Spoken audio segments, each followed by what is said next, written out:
가에 들어갈 교육기관으로 옳은 것은? 이라고 되어 있죠. 자, 가에 들어갈 교육기관으로 옳은 것. 내용 보겠습니다. 역사 문화 프로그램 안내 땡땡 박물관에서는 조선의 교육기관 가를 주제로 다음과 같은 프로그램을 운영합니다. 그래서 내용을 보면은 성리학을 배우는 유생이 되어보자. 여기서 이제 키워드는 성리학입니다. 성리학은 그 고려 말에서 조선 초에, 조선 대에 유행하게 되는 유학의 종류 중에 하나고요.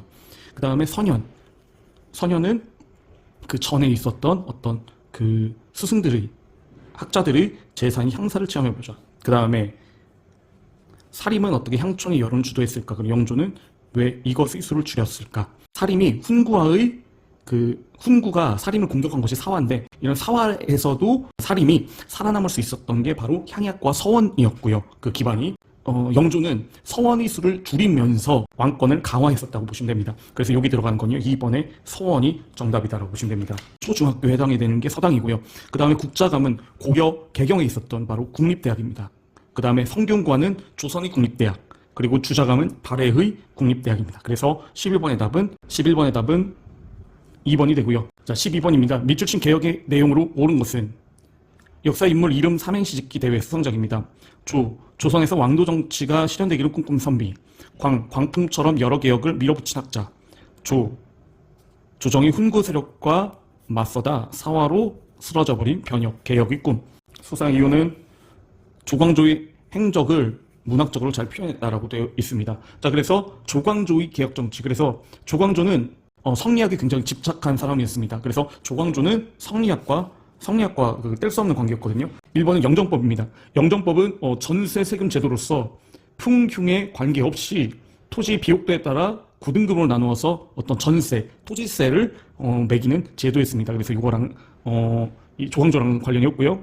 평양과는 추천제로서 아주 투철한 개혁적 성리학자를 뽑는 어떤 인재풀이었고요. 그리고 소격서를 철폐합니다. 소격서는 조선시대 대대로 도교를 제사 지내는 어떤 곳이었거든요. 근데 이 올리 유교, 그 중에서도 성리학 신봉자였기 때문에 이 사람은 다른 종교는 모조리다 배척한다. 모든 다른 종교는 싫다. 그래서 도교의 소격서를 폐지하기도 합니다. 훈련도감 설치는요, 훈련도감 창설은 이제 1593년에 임진왜란 중에 설치한 것으로서 호수, 사수, 살수 등 삼수병이 바로 군사적인 훈련을 하던 곳입니다. 그래서 이거는 조선 후기 때의 5군영 중에 최초로 생긴 군대라고 보시면 될 것 같습니다. 자, 4번은요, 427년에 장수왕이 단행한 평양성 천도입니다. 그래서 그 국내성의 귀족 세력이 강했는데 여기서 벗어나서 바로 평양성 옮기면서 왕권을 강화하는 하나의 계기로 마련했다라고 보시면 될 것 같습니다. 중국 기무처는 1894년 갑오개혁 때 그 개혁을 추진하기 위한 하나의 기구로서 성립된 것으로서 군기만 그런 게 아니라 바로 그 국정, 그러니까 어떤 행정적인 업무와 군사적인 업무를 같이 다루던 기구라고 보시면 될 것 같습니다. 여기서 이제 200여 개의 어떤 개혁 법안이 통과가 되고요. 그렇지만 일본 정부 자체도 이 군국 기무처를 관련돼서 탐탁치 않게 생각했고, 그리고 고종 자체도 이게 이제 근대적 개혁을 하면서 왕권이 약화될 거를 우려를 했거든요. 그래서 3개월 만에 설립 3개월 만에 결국에는 폐지되는 운명을 맞게 됩니다. 자, 13번입니다. 가에 들어갈 내용으로 가장 적절한 것은? 인공지능 통화 요약, 자료조사를 위한 두 학생의 대화입니다. 가에 대하여 조사할 내용을 나눔. 학생 1은 여전론 등 정약용 및 토지개혁론을 조사하기로 했고, 학생 2는 상공업진흥위원 박재가의 저서 북학기를 분석하기로 했습니다. 가장 적절한 내용은요, 바로 5번입니다. 5번. 그러면은 1번부터 보면요, 삼국시대 불교 수용은 왕실 중심으로 수용이 됩니다. 그래서 고구려 같은 경우에는 전진으로부터 소수림왕 때 받아들이게 되고요. 그리고 백제는 침유왕 때, 그리고 신라는 법흥왕 때 공인이 됩니다. 신라는 헷갈리지 않으셔야 되는 게요, 그 불교를 받아들인 거는 신라는 눌지왕 때였고요. 눌지왕 때. 그리고 그 불교가 있다가 불교가 공식적으로 인정이 된 거는 바로 법흥왕 때 인정이 됐다라고 보시면 됩니다. 법흥왕 때. 2번입니다. 신라말의 유학생 활동인데요. 신라말 유학생들 같은 경우에는 대개 신분이 낮았지만 실력이 있었던 육두품 출신의 유학자들이 활동을 했고요. 그 다음에 고려 문벌귀족 사회 형성은 문벌귀족 관련된 내용이고, 그 다음에 조선 전기 과학 발달을 보면은요, 자, 여기 사진을 넣어 드릴 텐데요. 해시계, 그 다음에 치국이, 해시계, 치국이, 그 다음에 역법, 도량형 등의 어떤 과학이 발전했다고 보시면 됩니다. 자, 그래서 5번이 정답인데요. 조선 후기를 개혁하려는 어떤 시도 자체가 조선 후기를 개혁하려는 개혁적인 유학이 바로 실학이라 보시면 되겠고요. 실학이 유학을 아예 부정한 건 그런 건 아닙니다. 그리고 성리학을 보완해서 경세치용, 이용후생, 실사고시의 태도를 강조한 게 바로 실학이다라고 보시면 될 것 같습니다. 13번의 답은 5번입니다. 자, 14번입니다. 가 전쟁 중에 있었던 사실로 옳은 것은 자, 의병장 양산숙의 활동이라고 되어 있는데요. 자, 1번부터 보면요. 부산을 함락한 적이 한성을 함락했다는 소식과 함께 김천과 함께 의병을 일으킵니다. 강화도에 들어가서 항쟁의 근거지를 마련하고요. 피란한 국왕을 행궁에서 아련하고 전쟁 상황을 보고하게 됩니다. 명의 참전으로 전세가 불리해진 적을 남해안 일대로 후퇴하자 식량을 포로 백성들을 위로하고 그리고 적에 맞서서 성을 방어하다가 김천일과 함께 전사를 하게 됩니다. 임진왜란을 말하고요. 임진왜란. 자, 그래서 정답은 3번이 됩니다. 이순신이 한산도에서 승리하였다. 그래서 임진왜란 때의 내용은 바로 14번의 3번이고요. 서희 외구단파는 고려 거란 1차 전쟁 때를 말하고요. 그 다음에 개백이 황산벌에서 항전하였다. 이거는 시대가 삼국시대니까 관련이 없죠. 그 다음 4번입니다. 김윤우가 처인성에서 활약하였다. 몽고 2차 침입 때 현재의 용인시 처인구 남사읍에 해당이 되는 곳이고요. 처인성은요. 용인시 처인구 남사읍. 그리고 1,000명의 병사가 있었는데 그 몽골군이 사령관이었던 살리타를 사살을 하게 됩니다. 그러면서 결국 전쟁의 승리를 이끌었고요. 그 다음 윤관이 별무반이 편성을 건의했다. 자, 윤관이 별무반이 편성을 건의해서 여진을 정벌하고 동북아 구성의 축조를 하게 됩니다. 윤관이 별무반이 편성을 건의했고 여진을 정벌해서 오북 구성을 축조하고 1년 후 반환을 하게 됩니다. 14번의 답은 3번이 됩니다. 가 국왕에 대한 설명으로 옳은 것은 자, 의궤에 담긴 역사. 경모궁 의뢰, 제정년도 1783년 경모궁에서 거행된 의뢰의 행사 등을 담고 있는 의궤로서 해설은 땡땡은 즉위 직후 아버지 사도세자의 사당과 무덤을 각각 경모궁과 영원으로 격상했다. 특히 창경궁 주변에 경모궁을 자주 행차하여 지극한 효심을 드러냈다. 이후 영원을 수원으로 옮겨 혈룡원으로 조성하였고 수원 화성을 지어 자신의 정치적 이상을 실현하고자 하였다. 자, 이 임금은 조선시대의 중흥을 이끌었던 그 정조시대의 그러니까 정조를 말합니다. 황룡사를 건립했다. 자, 황룡사의 건립은 바로 진흥왕이죠. 진흥왕. 그러니까 아니고요. 자, 그 다음에 금관가야를 병합이라는 것은 금관가야를 정복했다는 겁니다. 금관가야 정복은 바로 법흥왕이죠. 법흥왕. 자, 그 다음에 탕평정치를 추진하였다. 이게 정답입니다. 탕평정치라는 건요. 바로 탕평측은 탕탕평평의 준말인데 신하를 공평하게 대해야겠다는 어떤 정책으로서 숙종, 영조, 정조로 이어지는 숙종, 영조, 정조로 이어지는 탕평책입니다. 그래서 목적은 뭐였을까요? 바로 왕권 강화가 목적이었습니다. 그래서 탕평정치를 추진한 것 바로 3번이 정답입니다. 시무 28조는요 고려시대의 고려 초기 때 최승로가 성종에게 올린 개혁의 글입니다. 그래서 X고 그다음 쌍성충감으로 공격한 건요 공민왕 때 반원 정책을 추진된 거죠. 그래서 15번의 답은 3번이 되겠습니다. 밑줄 친 이 법의 시행이 끼친 영향으로 가장 적절한 것은 이겠죠. 광해군 때 이원익이 건의하에서 처음으로 이 법이 실시하였는데 이때는 토지 결수를 기준으로 쌀을 거두어 공물을 대신하게 했습니다. 공납. 경기에서 먼저 시행하고 선해청을 설치하였는데 온 나라 백성들에게 혜택을 베풀겠다는 뜻에서 거둔 쌀이어서 대동미라고 하였습니다. 자, 이거는 바로 대동법을 말하고요. 자, 1번부터 보도록 하겠습니다. 청해진을 설치했다. 이 법이 끼친 영향이잖아요. 사회적 영향인데 청해진 설치는 장보고 통일신라 때 일이니까 이 법은 조선시대니까 시기가 맞지 않고요.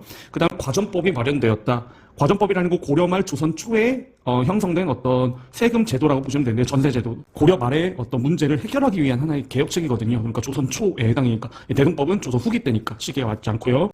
그 다음에 전민변정도감이 운영되었다. 전민변정도감은 고려 후기 공민왕 때 신돈을 등용해서 했던 어떤 개혁책입니다. 그래서 시기가 맞지 않고 그다음에 상품 합계 경제가 발달하였다. 이게 정답입니다. 바로 그래서 쌀을 거두기 시작하면서 조선 정부에서 이제 한마디로 얘기해서 곡물이라는 건 지역 특산물이에요. 그러니까 대전으로 치면은 성심당 빵을 그 전에는 대전에서 직접 만들어서 성심당에서 직접 납품 받았는데 이제는 뭐예요? 쌀을 받아서 일반 백성에게 쌀을 받아서 그 쌀을 가지고 시장에서 성심당 빵을 이제 국가에서 뭡니까? 구입을 하는 거다라고 보시면 됩니다. 그러니까 이 대동법을 통해서 쌀의 유통이 활발해지면서 결국에는 쌀이 뭡니까? 하나의 교환 수단으로서 매개 수단으로서 더 많이 유통이 되면서 바로 상품 합계 경제가 발전이 되게 상품을 화폐로 하는 경제가 발전이 되게 됩니다. 그래서 맞고요. 병란도가 국제무역항으로 번성하였다. 병란도는 바로 고려시대입니다. 그래서 시대가 안 맞죠. 그래서 16번의 답은 4번이 됩니다. 밑줄 친 난이 일어난 시기에 상황으로 옳은 것은 국화사업입니다. 진주에서 지방관의 수탈에 분노한 농민들이 몰락, 양반, 유계춘 등을 중심으로 난을 일으켰습니다. 자, 몰락 양반이 많이 생긴 건 조선 후기입니다. 다른 지역의 농민들도 삼정이 물란, 삼정이라는 것은 세계의 어떤 세금에서 문제가 있었다는 건데 을 원망하여 분개하였습니다. 민심을 달리기 위한 대책을 마련해야 됩니다. 삼정 이정증을 설치하고 대책을 논의하라. 철종 때 설치된 세금을 개혁하려는 어떤 기구였다라고 보시면 됩니다. 삼정 이정증이요. 그래서 이거는 그 유계춘이라는 사람은 뭐냐면요. 임술 농민봉기, 그러니까 1862년 1월 달에 임술 농민봉기가 1년 내내 일어나겠는데 그 시작적인 진주밀란의 지도자입니다.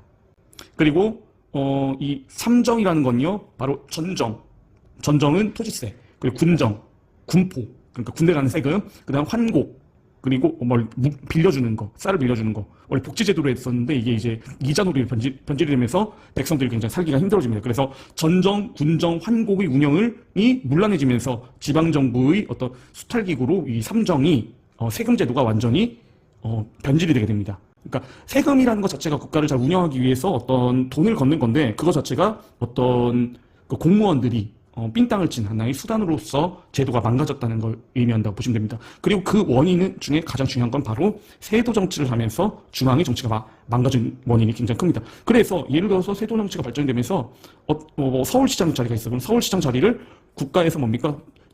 돈을 주고 판 거예요. 그러면 예를 들어서 10억을 주고서 샀다 봐요. 그러면 그 서울시장이 된 사람이 10억 플러스 자기가 더 돈을 벌고 싶겠지 않습니까? 그쵸? 그래서, 매건 매직이라고 하는데 이런 세도 정치가 전개가 되면서 매건 매직 하면서 많은 그 지방관들이, 공무원들이 세금 제도를 백성들을 삥을 뜯는 어떤 수단으로 전락했기 때문에 이런 혼란상이 벌어졌다고 보시면 됩니다. 그래서 17번의 답은 1번입니다. 견원 등의 지방 호족들이 성장하였다. 이거는 신라 말을 해당되니까 이건 조선시대 후기지 않습니까? 시대가 안 맞고요. 사림이 독립선임으로 나뉘었다. 이건 조선 중기에 해당이 되니까 아니고요. 그 다음에 친진사대부와 검문세족이 대립하였다. 이거는 고려 말을 말합니다. 그래서 이것도 아니고요.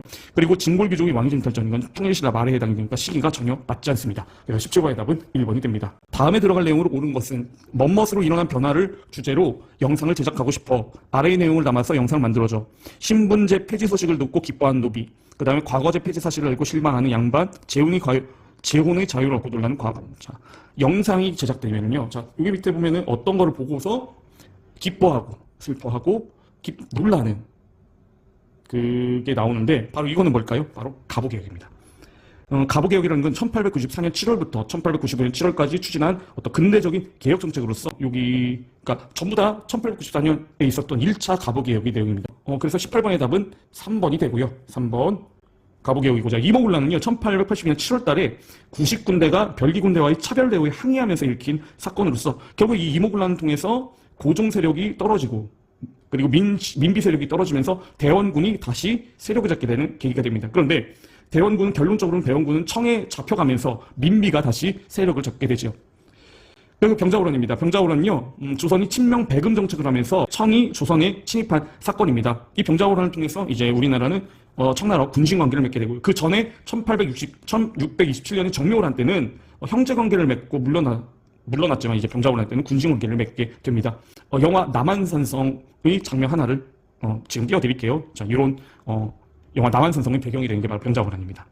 자, 그다음 북벌운동은요. 북벌운동이라는 건 조선 효종 때 청나라를 정벌하자는 운동인데 청나라는 이때 엄청나게 강했거든요. 그러니까 북벌은 청이 강력한 군사력이 현실성이 없었고 이때 지배층들이 자기 위신이 너무 깎였잖아요. 그러니까 이거를 다시 올리기 위해서 조선의 자존심을 회복하려는 어떤 그냥 자구책이었다. 뻥카였다라고 보시면 될 것 같습니다. 뻥이었습니다. 뻥. 그 다음에 국채보상운동은요. 1909년 2월 달에 일본의 조선이 그러니까 차관이라는 걸 국가 간에 빌린 돈이거든요. 근데 돈을 빌렸는데 자그마치 1,300만 원, 굉장한 돈이었거든요. 이거를 국민이 갚자는 운동이었습니다. 그렇지만 일본이 방해와 그 다음에 돈을 이렇게 빼돌렸다는 논란으로 결국에는 소멸되게 됩니다. 자, 19번입니다. 자료에 나타난 민족운동의 영향을 가장 적절한 것은 한국서신문, 천지를 뒤흔든 만세소리, 조선민족대표 손병희, 한용운, 이승훈 등은 어제 태화관에서 조선 독립을 선언하고 체포되었다. 같은 날 탑동공원, 탑골공원에 모여있던 수많은 학생과 시민은 조선 독립 만세를 제창하였다. 이들은 너무 좋아 날뛰면서 바람에 몰아치고 물결이 솟구치는 기세로 시내를 관통했다. 바로 3.1운동을 말합니다.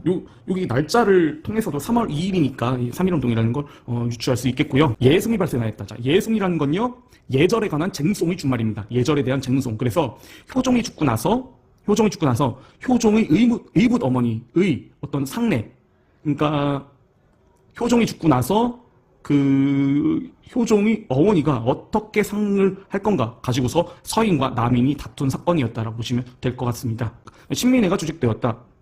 신민회는 1907년에 조직된 애국 계몽 및 항일 운동단체로, 그 다음에 주로 비밀결사로 조직됐습니다. 그런데 이거는 백오인 사건은 1911년에 해산이 되거든요. 그러니까 1907년에 조직된 거니까 3.1운동이 더 후대의 일인데 요거랑은 관련이 없습니다. 자, 그 다음에 규장각이 설치되었다. 규장각이라는 건요, 조선 후기 정조가 세운 왕실의 도서관이자 학문 연구기관이거든요. 그래서 정조의 개혁 정책에 중요한 역할을 하던 게 바로 규장각입니다. 조선시대니까 아니고. 갑신정변이 일어났다. 갑신정변은 1884년 12월 달에 김옥균, 박영무, 서재필 등의 개혁파가 일으킨 개혁적 운동이었다고 보시면 됩니다. 3일 청나로 끝나면서 오히려 청나라의 세력이 강해진 계기가 됩니다. 갑신정변을 했던 이 개혁파들의 사진은 지금 띄워드립니다. 이 사진 보시면 되고요.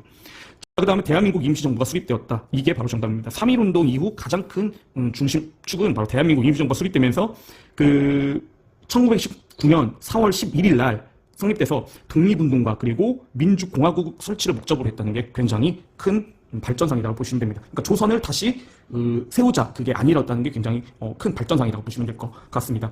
자, 그래서 19번의 답은 5번이 됩니다. 자, 20번입니다. 이 전쟁에 대한 설명으로 옳은 것은 국회에서 개하고 역대국회, 국회에서 한 편찬. 자, 북한군이 남침으로 전쟁이 일어나자 6.25 전쟁이라는 걸 쉽게 알 수 있겠고요.